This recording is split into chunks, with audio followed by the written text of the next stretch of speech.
प्रयागराज महाकुंभ में श्रद्धालुजनों की भारी भीड़ है। लगभग 8 से 10 करोड़ श्रद्धालु इस समय प्रयागराज के अंदर मौजूद है। कल भी 5.5 करोड़ श्रद्धालुजनों ने महाकुंभ का स्नान किया था। ये जो भारी दबाव श्रद्धालुजनों के कारण और श्रद्धालुओं के संगम नोच पर जाने के कारण वहाँ पर एक बना हुआ है, लेकिन पूरा प्रशासन मौके पे वहाँ मौजूद है। रात्रि को 1 से 2 बजे के बीच में अखाड़ा मार्ग पर, जहाँ पे अखाड़ों के अमृत स्नान के दृश्य से बैरिकेड्स भी किए गए थे, तो बैरिकेड्स को फांद करके आने में कुछ श्रद्धालु गंभीर रूप से घायल हुए हैं। उन्हें तत्काल हॉस्पिटल में पहुंचा करके उपचार आदि की व्यवस्था उनके लिए की गई है। उनमें से कुछ श्रद्धालु गंभीर रूप से घायल हैं।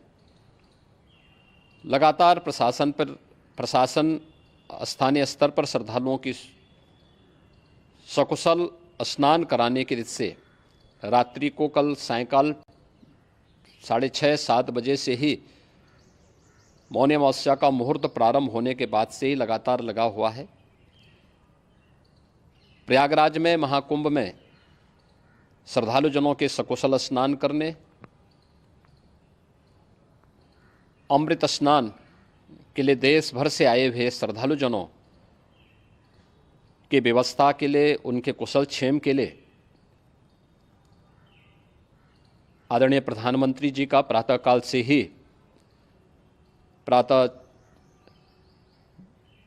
से ही उनके लगभग 4 बार प्रधानमंत्री जी ने हालचाल लिया है।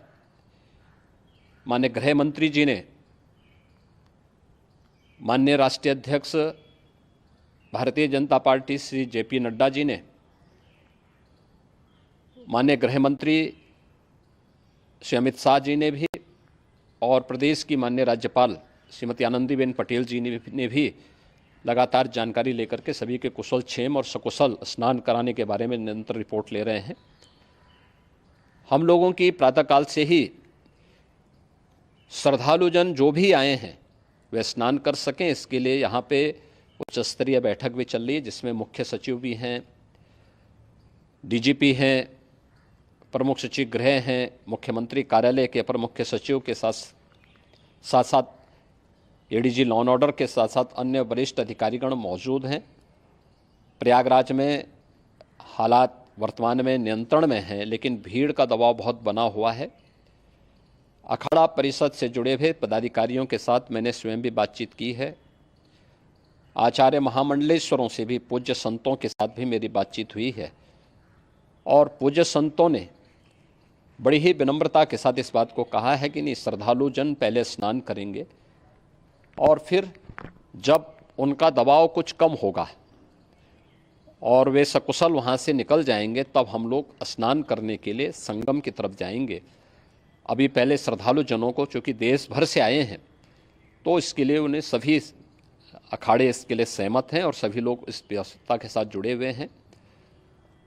लगातार इस दिशा में हम लोगों का प्रयास है कि जो अब तक प्रातःकाल से ही आपने देखा होगा, कल मैंने बताया कि कल लगभग 5.5 करोड़ श्रद्धालु कल महाकुंभ का स्नान किए हैं, और आज प्रातःकाल तक लगभग 8:30 बजे तक 3 करोड़ से अधिक श्रद्धालु स्नान कर चुके हैं, और ये लगातार जारी है। लेकिन संगम नोच पर, अखाड़ा मार्ग पर, नागवासुकी मार्ग पर लगातार दबाव बना हुआ है, और वहाँ पर श्रद्धालुजनों की सुविधा के लिए भी हर प्रकार की वहाँ पर प्रशासन पूरी मुस्तैदी के साथ लगा हुआ है। और इसीलिए मेरी अपील है पूरे प्रदेशवासियों से, पूरे देशवासियों से और सभी श्रद्धालुओं से भी, सभी पूज्य संतों से भी कि अफवाह पर कोई ध्यान न दें, संयम से काम लें। ये सब आयोजन सभी लोगों का है। प्रशासन उनकी सेवा के लिए पूरी तत्परता के साथ लगा हुआ है। केंद्र और राज्य सरकार पूरी मजबूती के साथ वहाँ पर हर प्रकार का सहयोग करने के लिए तत्पर है। लेकिन कोई किसी अफवाह पे ध्यान न दे। कोई भी व्यक्ति नकारात्मक अफवाह फैलाने का प्रयास करेगा, उस प्रकार से नुकसान हो सकता है। और जहाँ पर हैं आप, लगभग 15 से 20 किलोमीटर के दायरे में अस्थायी घाट बनाए गए हैं, उसमें कहीं भी वे स्नान कर सकते हैं।